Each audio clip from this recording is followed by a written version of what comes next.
my dad, he is just an example of somebody that can't understand how anybody could not love their child for who they are. Like, my dad is definitely that person. He's he's a superhero. He really is.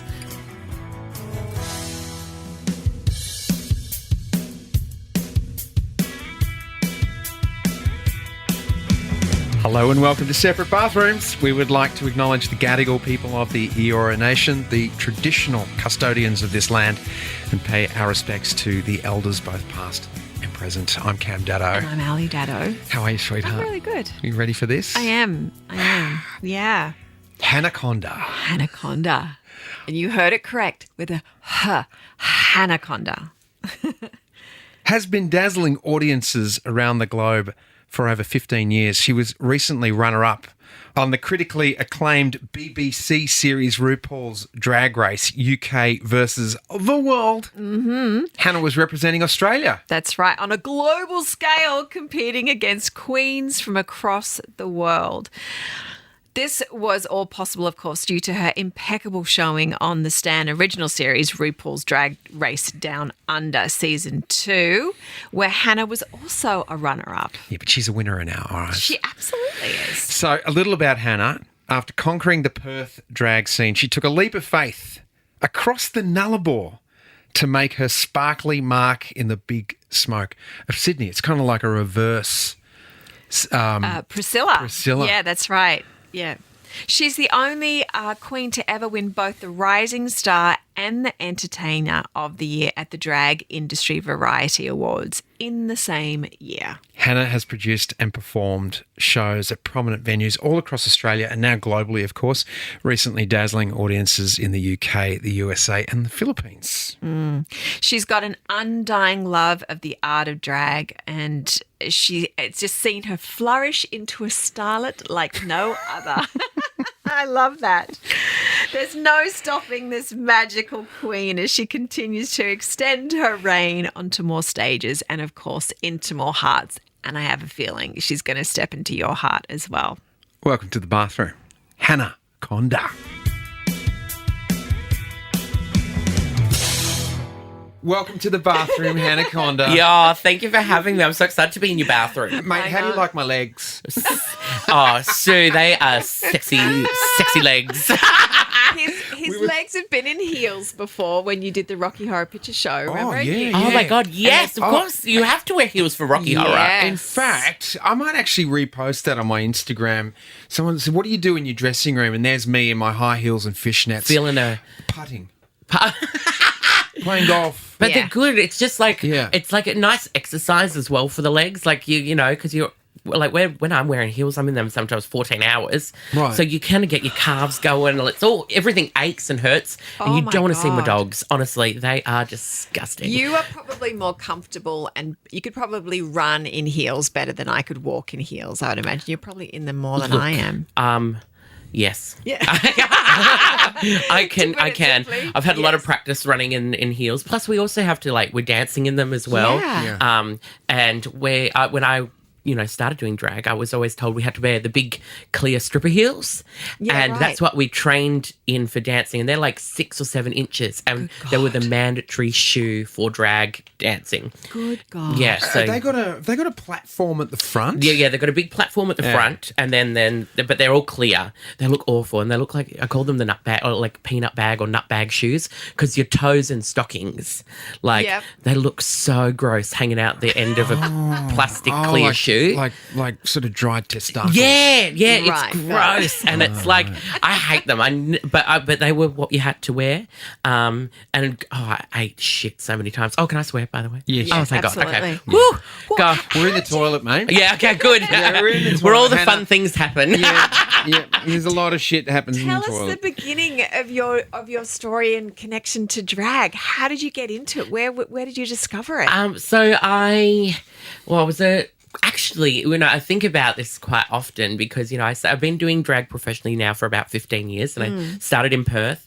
But I actually probably dabbled when I was like a teenager. Yeah. In high school, I went to an all-boys Catholic school and we did like a play. It was the Lord of the Rings in 15 minutes. Okay. And I played Galadriel. Thank God. So, hello. Yeah. And I remember my mum and I, we went to an op shop and we bought like this white nightgown and this like, blonde wig. And then I had these soccer balls that my dad got from a Rod Stewart concert.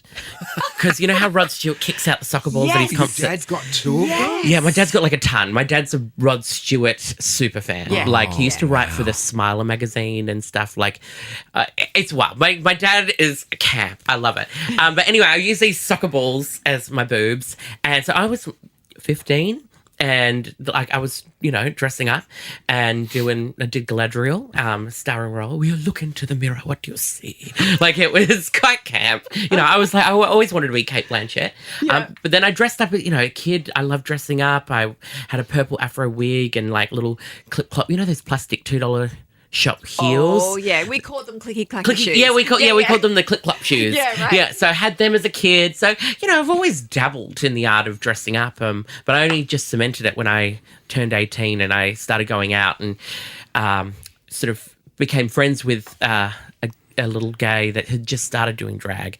And then when you become friends with someone that starts doing drag, you become their bitch. And so I was carrying the bags around. Yeah. Oh, I see. Yeah, I was the drag bitch. So I was carrying their bags and, coming to all the shows and standing at the front. If any props come off, I'd be grabbing them. And then, and their name was Ruby. And they were like, you should give drag a go. And I was like, oh, nah, too gay for me. Not for me. I don't really want to do that. And she's like, no, but you did theatre and stuff. Like, you would have fun. Yeah. So I said, one night. I'll do it one night only at the Court's amateur drag night on a Wednesday night. Now, is this in WA? This is WA at the Court in Perth. Yep. So I was like, all right, I'll do it one night. So she put me into drag and went up there and I did my first number.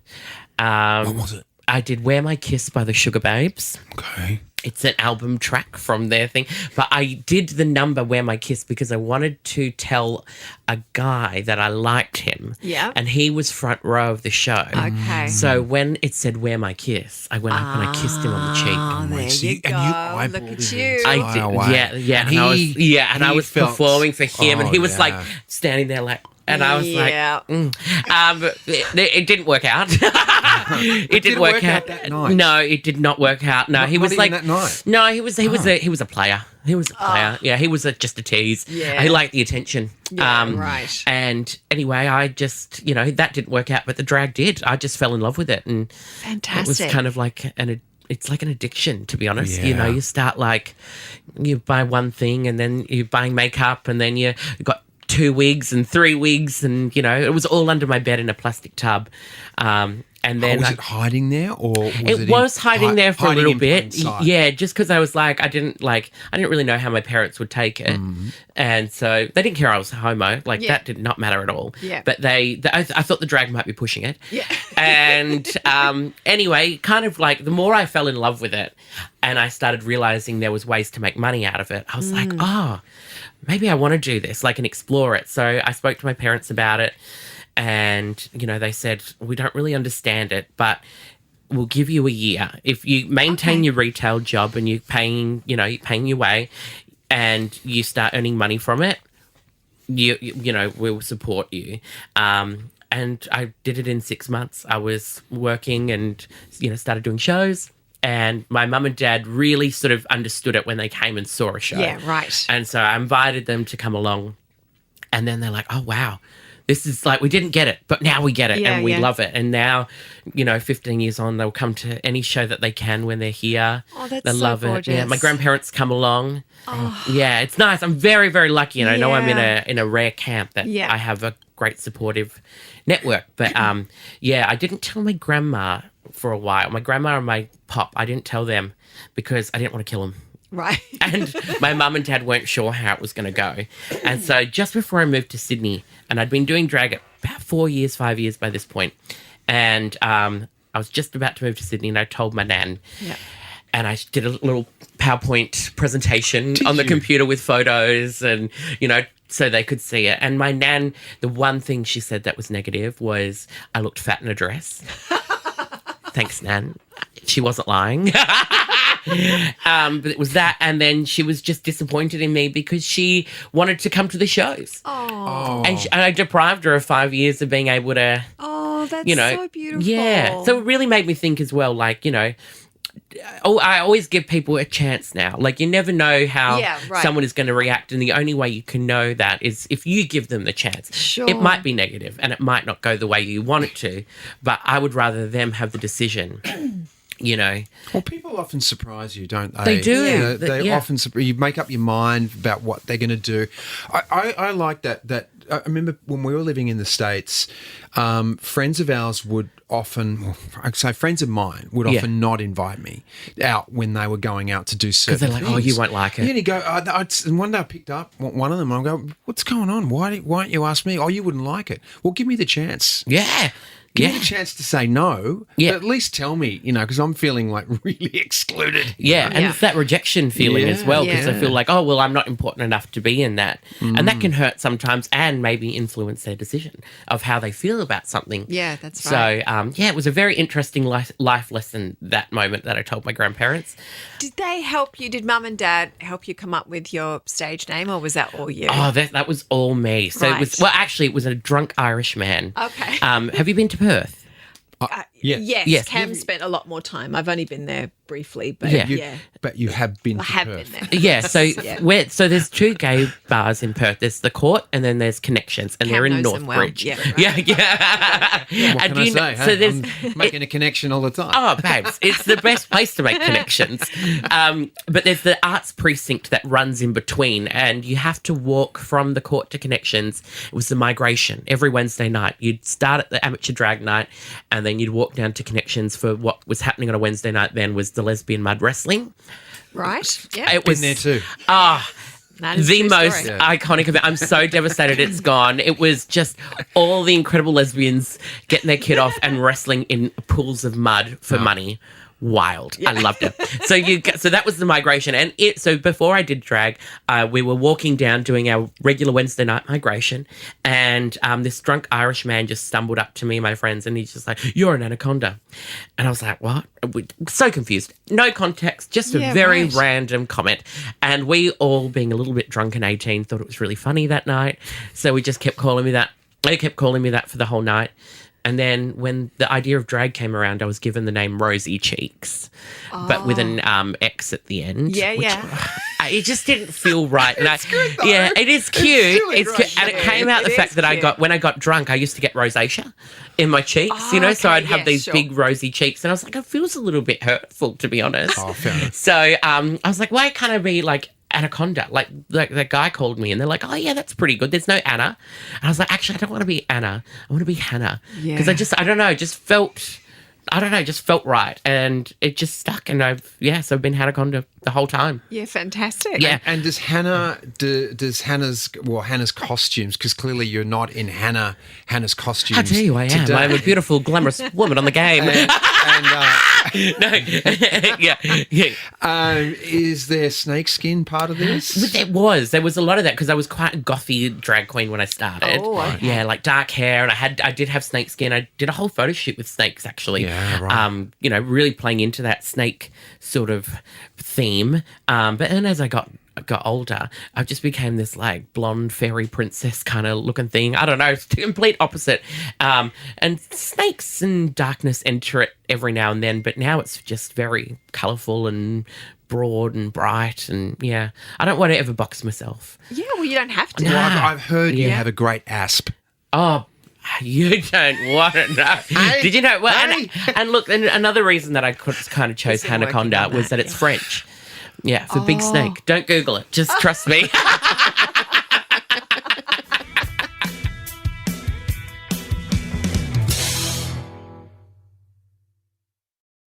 Your partner's not here today. Tell me what his name is. Jack. Yeah. We do want to talk a little bit about. Oh, we got to. It's Jack. about separate. It's about relationships. Yes, it is. Yeah, we got to talk about it. Jack and Hannah. Jack Hannah. I know. What Right. is going on? I know. This is wild. Talking Did snakes you- and reptilians. Did you meet him as Hannah, or how? When did you meet Yeah, him? so I met Jack in Sydney. He's from England. He's from Newcastle. Yeah. He's a Geordie. And we've been together now 7 years, I believe. It's bordering, like verging on 8. Yeah. And he was working at the midnight shift on Oxford Street. He was a bartender and I was, doing shows. And one of the glassies after the show was like, oh, there's a British bartender downstairs and he's got a crush on you. And at the time, there was 3 of them. Right. And I was going through what I call my hoe phase when I moved to Sydney. So I was, sampling all the wares. Yes. And so I was like, oh, right, well, I'll go figure out which one has the crush on me. Yeah. So I How went, fun. yeah, so, it was like a mystery. I was like, oh, there's 3 of them. Let's see. It's like perfect match. Yeah, it is. Yeah. Sliding Which- Which man behind the schooner will be revealed? And you're off to a little visit to Queensland. Yeah. One of those resorts afterwards. Oh, yeah, for like a match, like Yeah, the South 2 Australia break on. Where they're going, Max. Hannah and Jack are off. Yeah. So I went down and I saw him, and he's off. tall, but Jack off. Oh, okay. There's so many innuendos with the 2 of us. It's a bit naughty. I love it.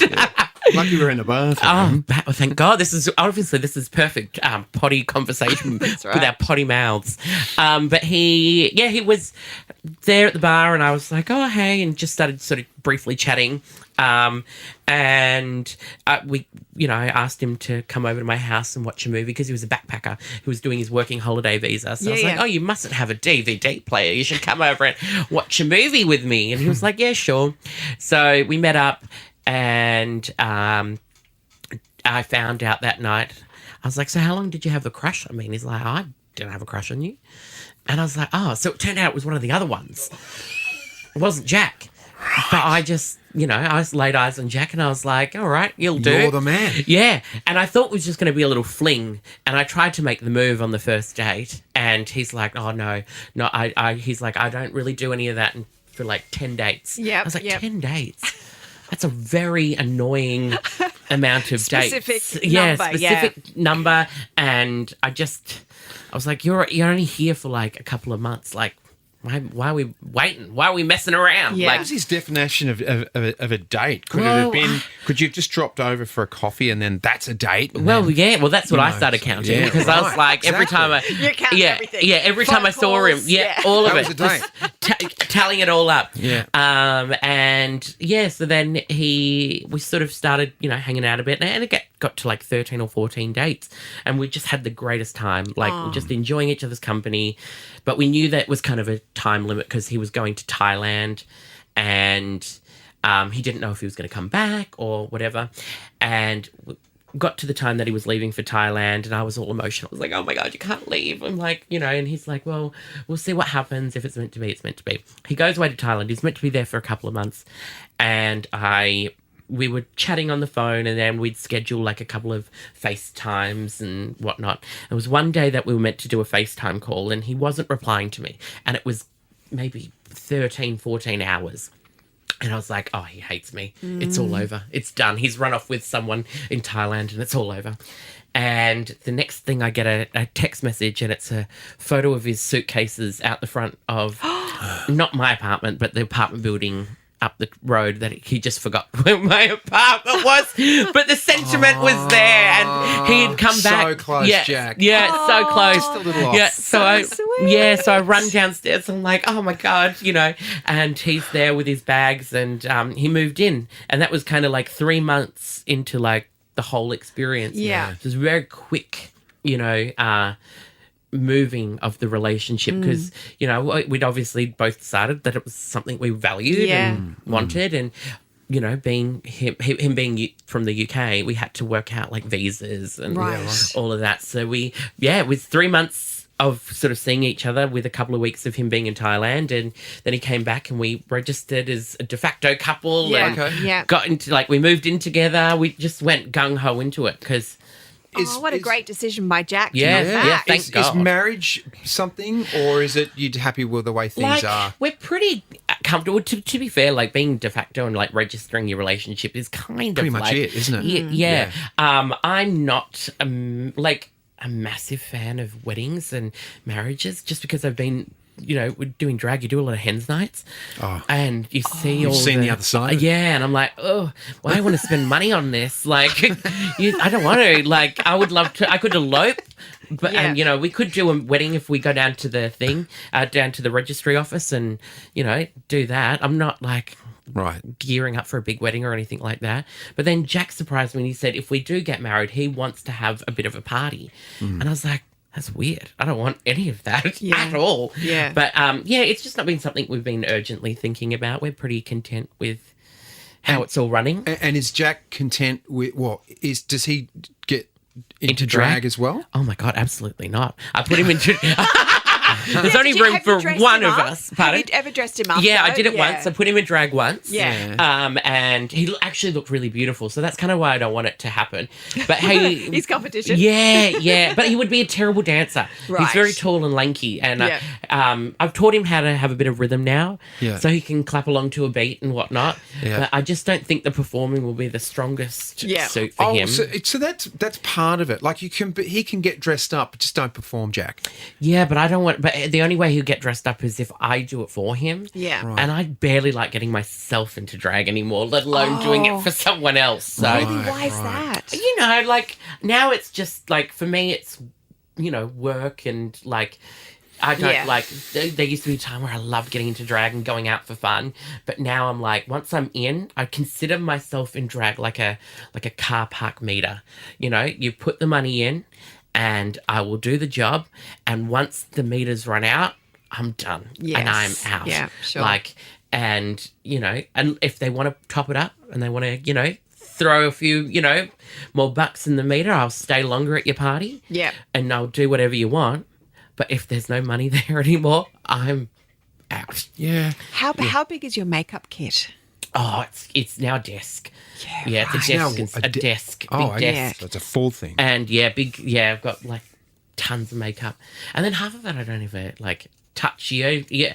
Like we're creatures of habit, drag queens, and we use the same things over and over again. Right. But we'll buy everything because we love it. Yeah. But then you end up sticking with the things that work. Do you know women are the same? Yeah, it's fun. So it's what just- we do. I know. Because you want to see have all the pretty things. Right? And then the latest and the greatest. And then you Yeah. go, I think I don't really wanna like use that that. one. I do the same with golf attire. Hannah. Oh, it's exactly the same. I'll get it all, and then I'll only wear 3 different things. You know what? Golf attire is actually, it's drag, to be honest. Yeah. It really is. Yeah. So you're doing drag every time you go out? I into do. the- And I get it ready the night before. He lay lays it down out. on the You know what? bed. You're better than drag now because we'll find whatever's on the floor and put it on. Cam will go out for dinner and just tracky dacks and a t-shirt and a pair of thongs. Yeah. But for golf, We got to dress up. it's matching socks, Yes, it's this is matching your drag. hats, And the belt it's and the this, shoes.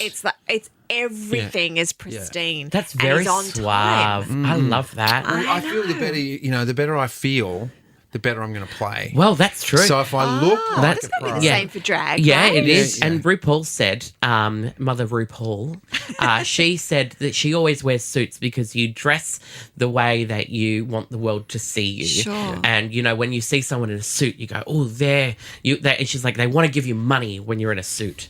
And I think there's something to it. But Yeah. I just look terrible in a suit. So that's why no one wants to give me money. They're like, go away. But when I'm in drag, though, So you had 2 runs on is that right? yeah, Were 2 you- runs on Drag Race. Yeah. What's that experience like? It is the weirdest, most intense, beautiful thing that I've ever done. Okay. Yeah, the first time we did it, we filmed in New Zealand. We're like in a tin shed, like a tiny little tin shed. But it was like my first time in the world of reality TV and seeing how it's all made. And for me, walking into that tin shed, it felt huge. And I was like, wow, this is amazing. And, you start learning about the secrets of television and, you don't want to know those. yeah. You don't want to tell once us. once you go behind the curtain, Yeah. it changes the way Very different, isn't it? It is, Very and I really different. struggle watching it now. Do you? Yeah, because I know exactly what they're going through. Yeah. You can see all the little bits, and you're like, oh, that's there's some filling and some, little editing, treachery afoot. little Oh, yeah. tricks Yeah. and stuff. Yeah. And it's fascinating, and I loved every experience. And I realized in doing Down Under, like, it's not a competition. It is a TV show made to entertain people in the guise of being a Right. competition. Yeah. And if you do good TV and you work hard at making sure that you've got a moment, they're not going to get rid of you. That's going to, because you make good TV. Yeah, So sure. that's what I learned. And then going back, we were in the BBC. We were at the, what was it? What's the big studio in the UK?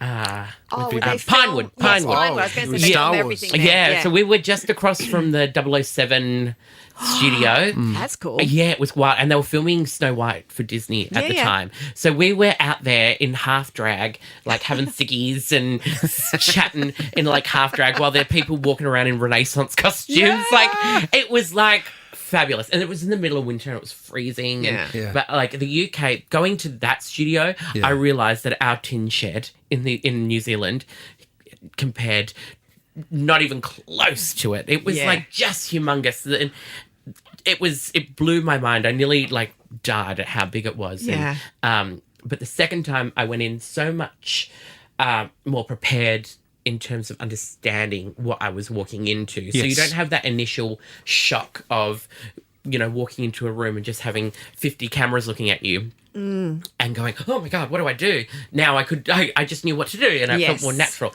And I loved it. And Oh, good. yeah, it was so much fun. And there was drag from all over the world. So we had like the Philippines, France, Spain, the UK, obviously, Australia, America, all this melting pot of all different types of drag. And just learning about each other was just my favourite thing. I thoroughly enjoyed it. Can I ask you a question? Yeah, go. Are there any? Have you ever met a straight guy who does Yes, drag? there are straight men that do drag. Yeah. We've got a couple here in Sydney actually, but then there was one that was on Drag Race in the US named Maddie Morphosis, and they're Maddie Morphosis, and they're a straight man that does drag.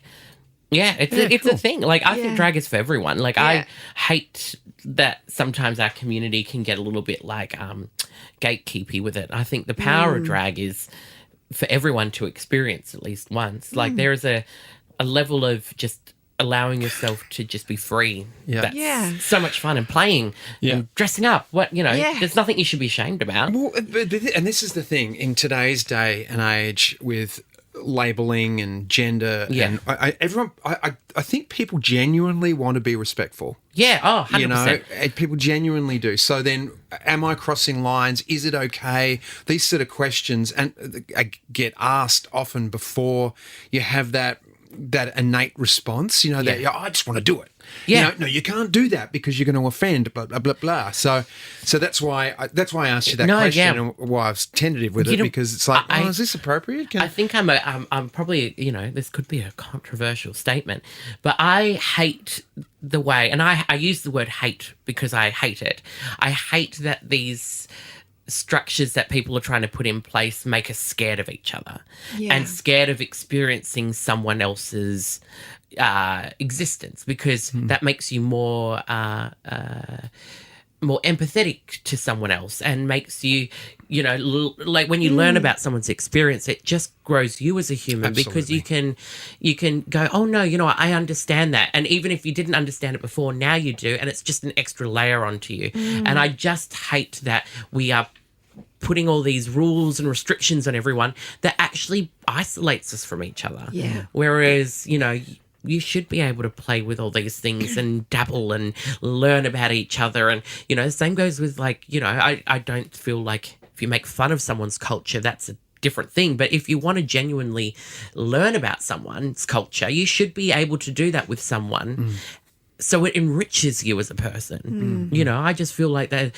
Yeah, I just don't like the fear that it puts in people and the fact that, you even said, oh, I don't want to say the wrong thing. Yeah. We should say the wrong thing.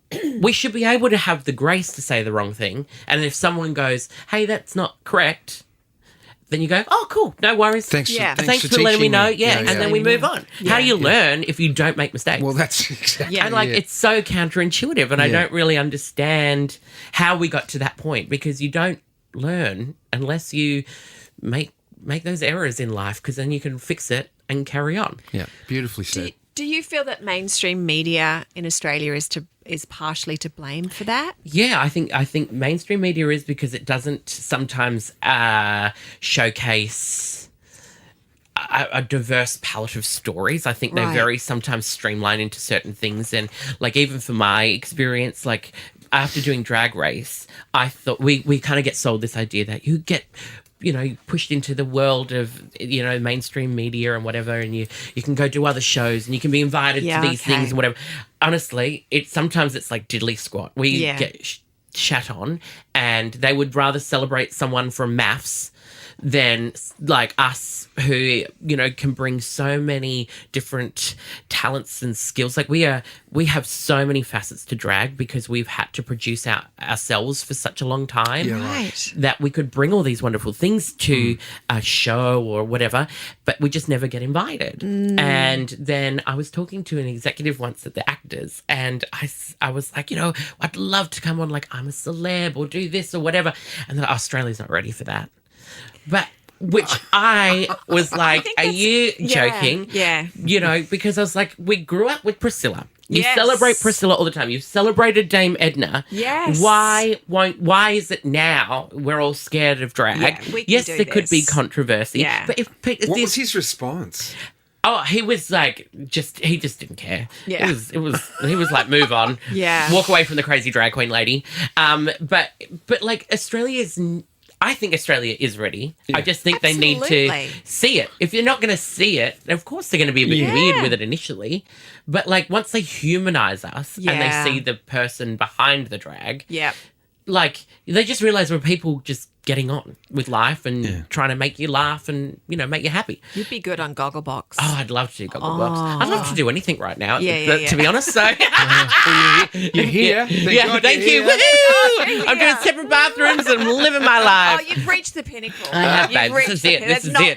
It can only go down from here. Well, that's the thing. I was just thinking as you're talking about it, footy clubs, community footy clubs have been doing drag shows they put like little stockings on and they have the men walking around here. Like we always dabble in and that. It's always so fun. And it is, and that's what it should be. That's what it should be, and it's it just becomes this whole big political thing, and it doesn't need to be. And so it's been very, very interesting. But I think also as well, like the second point of that is mainstream media, but also social media as well. Like how social media now is a place where everybody has a place to put every single one of their thoughts, feelings, and opinions. Yes. Which, I get it to a degree, but I think we also need to learn the restraint, and sometimes not all those things need to go out into the ether. Yes. And I don't know. I don't think we can put the lid back on that can't Tupperware container. Put that back in the bag. No, that's out. But so now it's just got to be. We just got to manage it, and you realise, like, honestly, the things that happen online don't really translate into real world. To be honest, like when I go to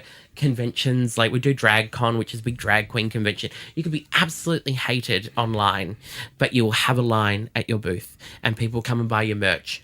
So you just realise that translation. Yes. It's not there. It never really has real world effects. It's all just noise in a void. And I've really started to make sure I focus on that if things go a little bit haywire online.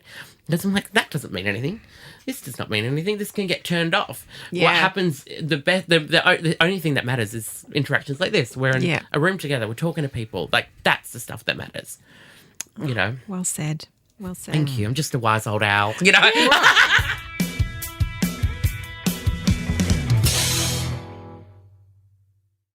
We have a quote here from your dad. Oh, yes. And it was I love this. and it was in a response to a really shitty article. Hateful woman. I remember her. Do you want to read it, honey? Yeah, sure. Yeah. Okay. Oh, I might get teary. I know. Well, I did. So, I'm getting teary in anticipation of it. It's so beautiful. Because this is going to, I think, because we have a son, River, who's been dressing in, well, he hasn't kept up with her, but he certainly, for all of his boyhood, he dressed as princesses and love things. it. And so I think this is going to hit me. So I don't know if I can read it. Do you want me to read it? Because I haven't read it yet. No, I'm going to take a big deep breath. Yeah. and You can do it. Okay, why not? Okay. Yeah, this is okay. Yeah. Okay, my son is Hannah Conda, a drag queen and a very good one at that. He is a beautiful human being who has dedicated much of his life to his craft, his family, and above all, his community. I too will do whatever it takes, political posting mama, to protect my children. But my job as a parent is to give them a good grounding in their life and to be supportive of their endeavours, to lead by example, guide them to becoming good citizens in our wider community. I have seen firsthand and way too often the terrible sadness that exists with young people who are not accepted by their own families because they are merely gay. If you really want to make a difference in the world we live in, start by being a nice person. Oh, that's my dad. That's your dad. My dad. He is like I've said it before. He is my hero. Oh yeah. Both my mum and my dad are very, very just call them new age. Yeah. Yeah, we'd like when we grew up, we did like Reiki. We did hands-on healing as a family. We've always been like things were going wrong with like mental health or whatever. We'd be like therapy was a big thing. Yeah. We were a very open family. We talk about a lot of stuff, and I think that sometimes gets Jack a little bit because I'm a talker. I'm an open book, and like our family is very, very open, and like Jack sometimes goes, "Oh my gosh, this is a lot of feelings." He's also British too, which is also very they're very reserved and they Yes. don't really do that. But my dad, he is just an example of somebody that can't understand how anybody could not love their child. Yeah. For who they are. Like, they take us where we're at, they guide us. And that's the fundamental lesson he's always taught us, is that we pay our taxes and we be good people. Like, that is it. You know, he said you could have nothing, but as long as you smile and be a good person, that's all I want from my children. Yeah. And I think that's a really important lesson. I mean, and it's something what else is there? Yeah. Really? Well, you know, like, people want to work and be around nice people and that are easy to be around, and my dad is definitely that person. He's he's a superhero. He really is. When he wrote that as well, like I didn't know he was doing that. Yeah, and it it just melted my heart. Like, because because in drag, over the years, it's been so many things thrown at us, but we get a thick skin. Like, we've got a very thick skin. So even though that, because I was getting death threats, I was getting all these horrible things sent to me, and I just didn't let it faze me, because you just carry on. Yeah. But my dad, he was like, "No, I'm not standing for this," because he has seen when he's come to the bars how many kids are deserted by their family. Yeah. And they become like surrogate parents. You're right. Yeah, and they sit there and they talk to them, and then they have all these, like, kids all around them just sitting and enjoying, and they love it. There's a photo of them that goes on their TV at home with them, and they're like, "Oh, they're our leather daddy friends that they met." There's just these older couple that live in Sydney, and they're the leather daddies. Oh, we love our leather daddy friends. But they just, nothing fazed them. And I feel like that's very similar to the two of you. Is that I think your essence is very much the same as what my parents are. And, you just take people for where they're at and just, ooze just being a good person. And you both do that. And I feel like you'd get along with my mum and I love them already. Yeah, they're fun. They're real fun. I always remember, I think the first time I saw this was in America, I'm sure it happens here too, but when there was some like gay run or something through West Hollywood, there was a gay marathon, and there was this mum she was like free mum free mum hugs. Yes. I'm like, I want to be that mum. Yeah. There'd be a lot of takers with you. I was so I'm like, come to me. I will absolutely hug you as a I just think it's such a beautiful thing. It's just such a kind gesture, and it changes someone's day and experience. And like, it's just those simple kindnesses that I think we sometimes forget. Just to smile at someone, you know. And it's weird sometimes. Some people don't know how to take it, and they go, "Oh my God, why are you looking at me?" But you know, what's something about the drag community that people might not realize?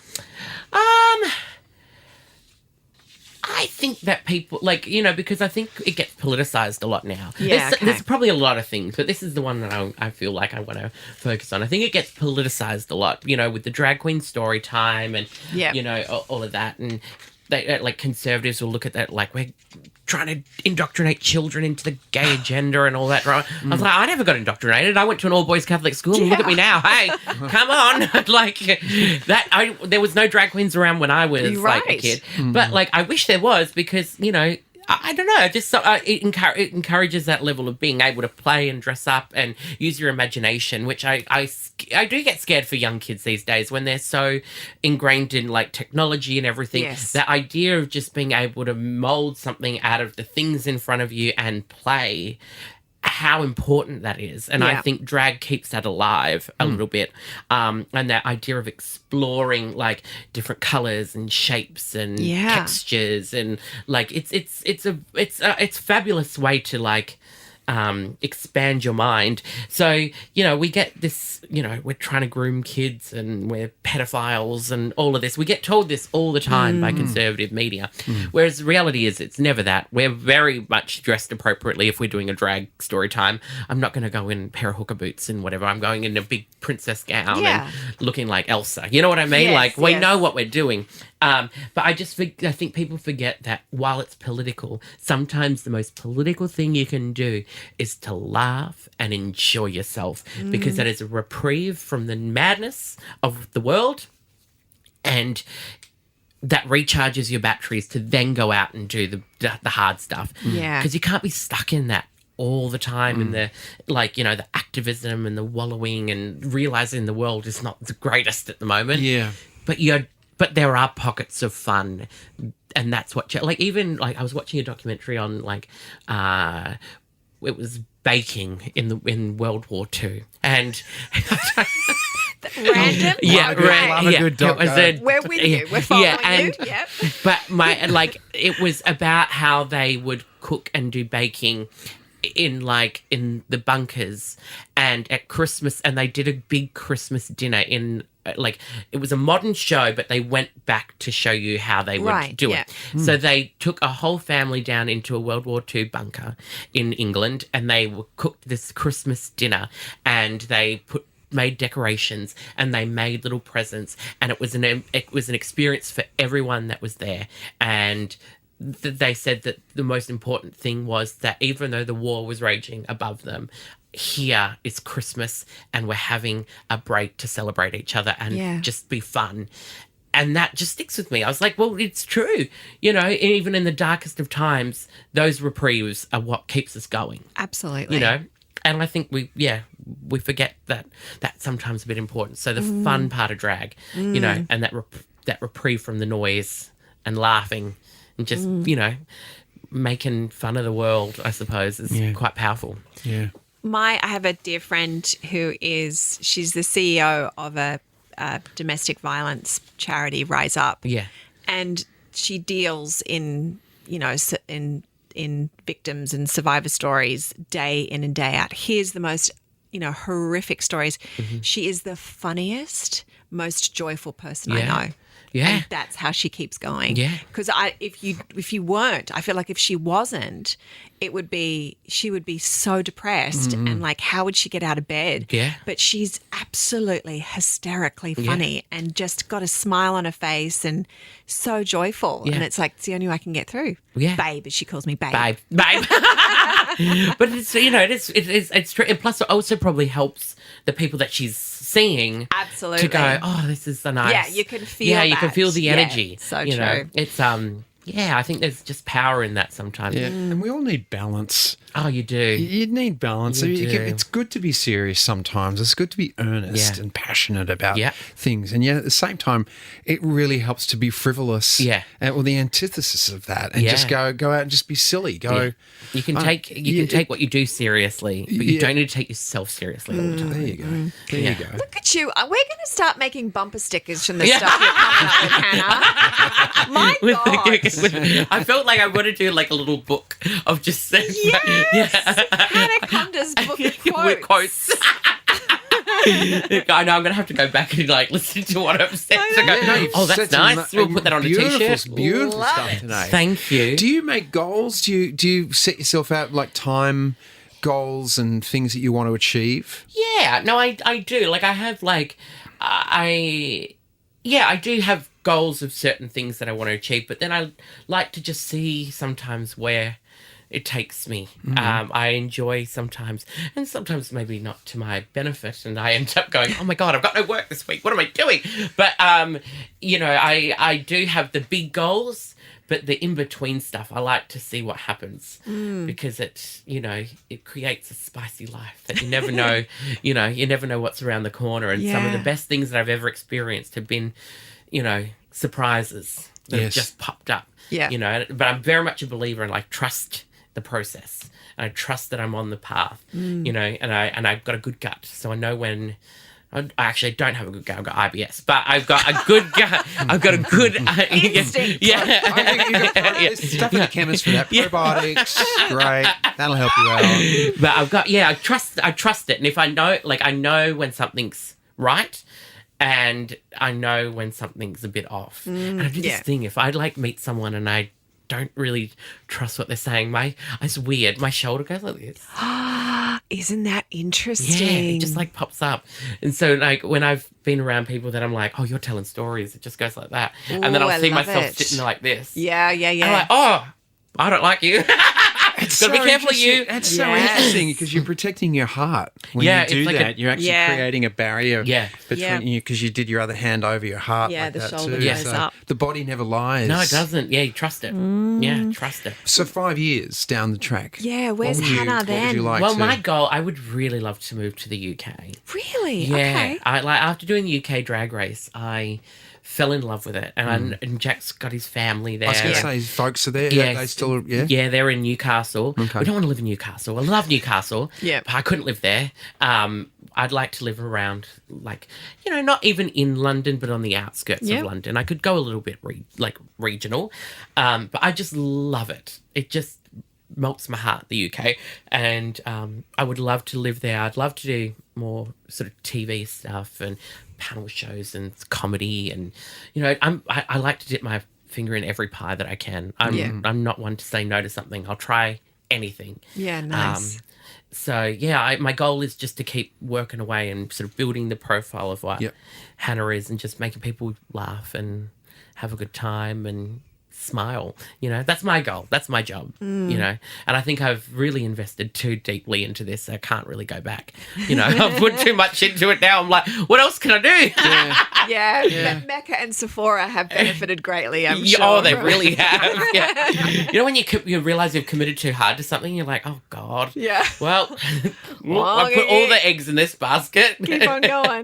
But how great would that be, putting up on a vision board, there you are advertising for Mecca. Oh, that would be great. Right? I would look beautiful. Let's do that's where it that. comes to. Yeah. Oh, wow. But Yeah. Mecca, if you're listening, Yes. Sephora, if you're listening, I don't know. I'm an equal opportunist makeup buyer. From so, our studio to yours. Yeah. What's been the most empowering part of your drag journey?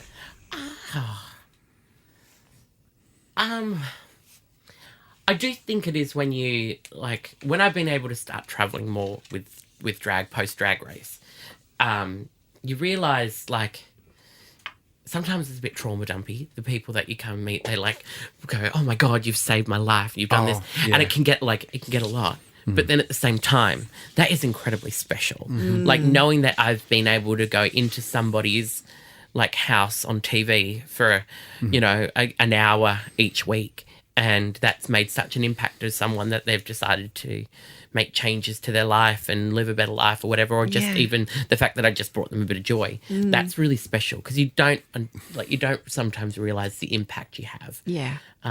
You know, even with smaller platforms, even when I was just a local entertainer in Sydney working on Oxford Street, like the same thing would happen. Someone would go, "Oh, I love that show. That number that you did really made me happy." And that's when you realize the effects we have on other people around us. And sometimes we may not know it because not everyone will come up and tell you. But the ones that do showcase that we are doing that. And I think that's the most profound, you know, impact. And there was also actually, I've just had another brainwave. There was one time, and I was doing I think it was a birthday or a Christmas party just in the city.